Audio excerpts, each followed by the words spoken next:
السلام علیکم ورحمۃ اللہ وبرکاتہ۔ محترم ناظرین، امید ہے کہ آپ خیریت سے ہوں گے۔ ناظرین، آج ہم خواب میں صابن دیکھنے کی تعبیر بیان کریں گے۔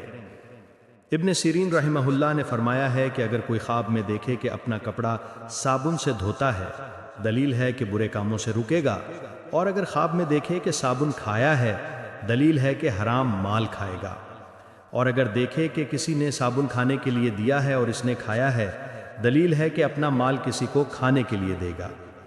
ابراہیم کرمانی رحمہ اللہ نے فرمایا ہے کہ اگر دیکھے کہ اس کے پاس بہت سا صابن ہے اور اس نے اپنا کپڑا دھویا ہے، دلیل ہے کہ اس کی مراد پوری ہوگی، اور اگر دیکھے کہ اپنا ہاتھ صابن سے دھویا ہے، دلیل ہے کہ لوگوں سے الگ رہے گا۔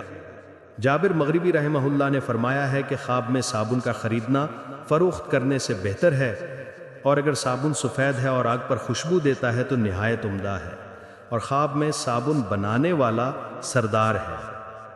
محترم ناظرین، خوابوں کی مستند تعبیر کے لیے ہمارا چینل سبسکرائب کریں اور شیئر کریں تاکہ دوسروں کو بھی فائدہ حاصل ہو۔ جزاکم اللہ خیر۔